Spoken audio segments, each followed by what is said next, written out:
present, I'm a Kenyan, and I've been in harm reduction for like 8 years or something like that.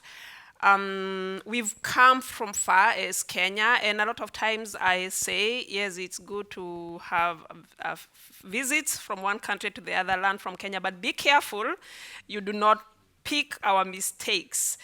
It would be very nice that we be honest and say we started with very good things, but we also made mistakes, and we are learning from international best practices and from other countries. The work I'll be presenting isn't my work. I'll mention something from the Harm Reduction International, the Global State of Harm Reduction 2022. Why will I do that? Because I would really urge all of us, please, to visit this document, to look at it, because it puts together, after every 2 years, what has been done. So I won't present all of it, but I'll just let us look at it and say, we are doing well. We've not done very well, but we are moving, and as Africa, we should be able to pat ourselves on the back and say, we are moving. I'll also present on a very interesting toolkit on integration of sexual and reproductive health for women and gender diverse people into harm reduction services. This is a document, a guide that was developed by Frontline AIDS, and then later a toolkit or a facilitator's guide was developed, which is now what I do. We are rolling out this project in 10 countries, but the need is so much.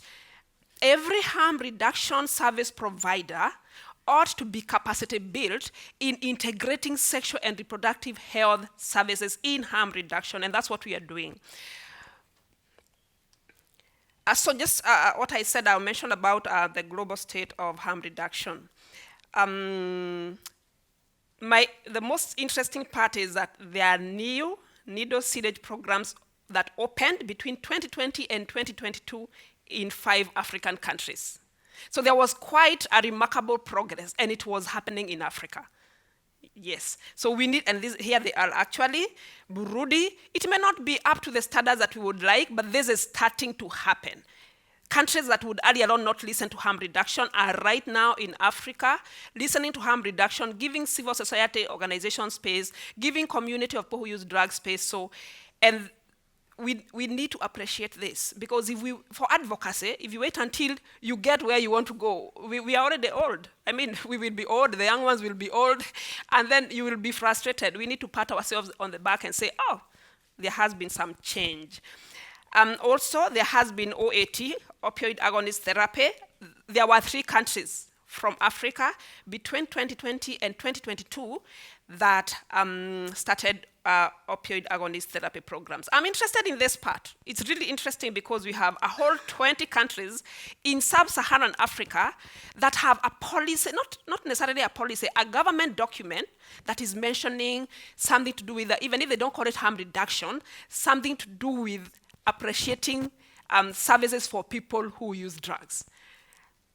We want to go very far, but I would like us to mention that this is not really, it's something to be proud of. And Harm Reduction International acknowledged that it is as a result of advocacy by community and civil society organizations. So our work is bearing some fruit.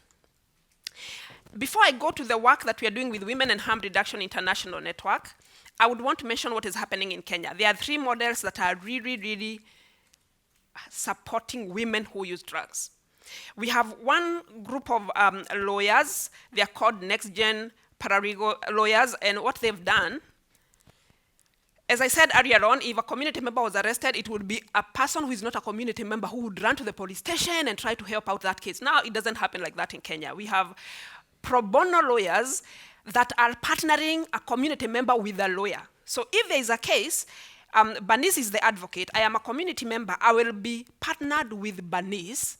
So we will go with Bernice to the police station. Bernice will speak for the first day or second day, but that day she will keep quiet. And she'll let me talk with the police. She'll let me learn how to go about it. And women who use drugs are taking this space very strongly. The people who use drugs, men who use drugs, everyone, but it is the first time I've seen that these paralegals are women who use drugs. Why am I emphasizing on women who use drugs? Because remember, a man who uses drugs is easier to fit into, the court system. It's a patriarchal system. It's easier for him. There are still challenges, but he's a man. But for the woman to go find an advocate, it was a bit much harder. So we really appreciate this model, and if it would work elsewhere, it would really be a good model where we partner advocates with community members to mentor them until one day we keep calling ourselves small lawyers nowadays. All of us are saying, yeah, small lawyers, because we've been capacity built so much. The next model that I find that is working very well, yesterday I mentioned, we are talking about gender-based violence, very good harm reduction services, but without shelters, basic shelters for women who use drugs. Really, it will not work. We said the main problem we have is poverty, the state of homelessness, and it's not for all women who use drugs. Some women who use drugs will not need that, to be very honest. But there are majority who are in the streets of Korogosho in Nairobi, Madara in Nairobi, who need just a place to put their head and their child. And we learned this during COVID. We were really disheartened that it is evening. We don't want people who use drugs to be in the street. But for a woman and a child, and the rape case stories, you won't even talk about them. They are so disheartening, they are extreme. It's like part of life. So if we are going to give services to women who are experiencing homelessness, let's start discussing just basic shelters. Actually, these shelters by this organization called Women Nest, they are in the same slums. You don't go and look for some posh estate. No, same slums. Just a room somewhere that they know when other people in the evening go to their home, I have a place I can go call home. And it's really, really, really changing. It's a game changer, even for the children. That's the first time you realize this woman has 3 children. But you will say she has neglected the children. She hasn't neglected the children. She just didn't have a place she could call home. Then we have the Harm Reduction and Drug Policy Caucus. Rita just talked about it earlier on, but what we are trying to do is to try to avoid working in silos. And I really appreciate the work being done by Input and other organizations supporting and empowering community. But as community continues becoming empowered, remember we also have the pushback of we are the people who have been in this space, so Wangari is doing this, Rita is doing that, so and so is doing that. We will not go anywhere as a country. So we are trying to see how can we work, especially in terms of national issues, how can we work as a caucus? And community is taking this space. Rita just explained how recently we had a situation where there was a bill in Parliament, it was going in a very bad direction, but community was able to share their stories and things were done differently. I will go now straight to the toolkit.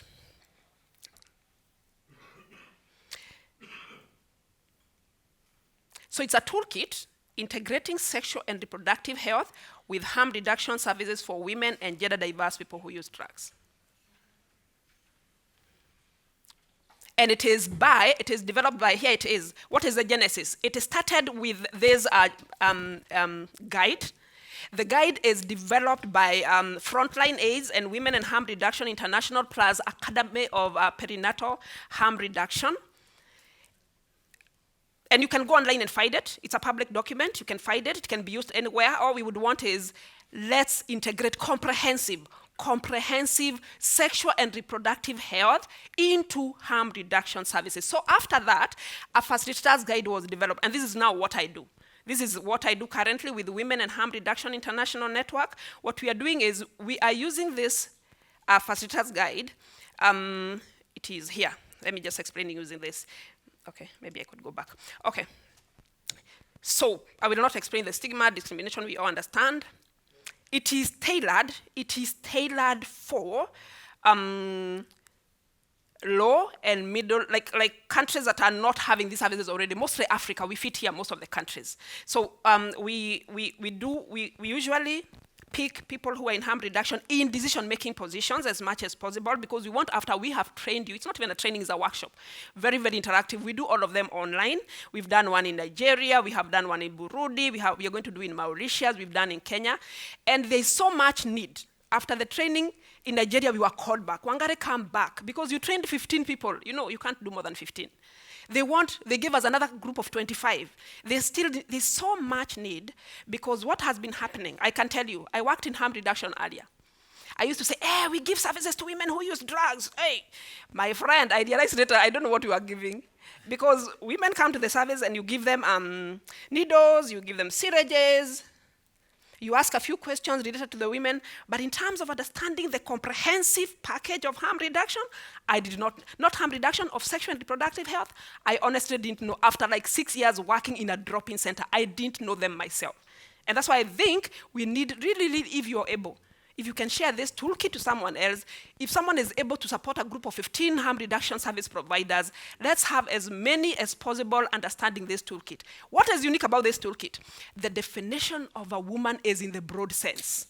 Not just the woman who we call cis woman. You know, cis woman, the woman who is biologically woman and the gender is woman. No. It includes trans women and all the gender diverse people whose needs fit in with the needs of a woman who uses drugs. That is what is unique about it. Because the moment we don't define a woman in the broader sense, who takes care of the rest of our members of the community? And when we say we want integration, it doesn't have to be under one roof. It can be referral. But let's recognize that these needs exist. So the gender-bread person is just to say that we are talking in terms of diversity of a woman. The toolkit was developed with community engagement and review. Rita was one of the people who were very much involved in developing the toolkit, and many other women from India and elsewhere. It addresses acute shortfalls and disinformation. Why disinformation? I'll show you. I'm interested in, these are the modules. It has 10 modules. I will not go to all the modules, but let me tell you, if we do not address gender norms and stereotypes, we will give syringes, we will give all the services, but how will people come out while they are being stigmatized just for being women who are using drugs? We need to have it as one of the modules. We need to have those, you know, those IEC materials hanging in our drop-in centers, addressing gender norms and stereotypes. We need that. I'm interested actually in number 6, perinatal and newborn care. The amount of disinformation. You know, if you're pregnant and you give birth to a baby, your baby will be you know, those things that we also sometimes in harm reduction we tell the women, and they are not true. There has been a lot of exaggeration by media over the years, we know, to make people talks about crack babies. It's not true. Actually, scientifically, if someone has seen a baby who is having issues because the mother used cocaine or used heroin, maybe it's time we start discussing, because it is very rare. It's very rare. There might be, when it comes to opioid, the child may experience temporal neonatal opioid withdrawal. It's not a syndrome. We are moving from calling it a syndrome, my fellow harm reduction service providers. We are calling it a withdrawal because it is a withdrawal and it's manageable. Sometimes you don't even need medical support. Just at home, just keep the child cool, calm. It will go away after 24 hours, 5 days. But the exaggeration even with us, because we don't know. So I like this toolkit because it addresses all those disinformation. There's so much more. The last one I'll talk about is number 8, the relationship between cervical cancer and women living with HIV. I didn't know that they are at risk 6 times more. 6 times more until I was training this toolkit. That if I'm living with HIV and I'm a woman, I have risk of cervical cancer 6 times more than a woman not living with HIV. So this toolkit is so powerful, I can't go to all the others. With number 5, we are able to show a video that is very easy on medical abortion. We may not want to discuss abortion, but remember, the place where it's easiest to die from unsafe abortion is Africa. Yes, the more punitive the laws, the more people are likely to die from unsafe abortion. So this is just some of the countries. They have given their feedback. The feedback is really rich. It's rich feedback. Thank you very much.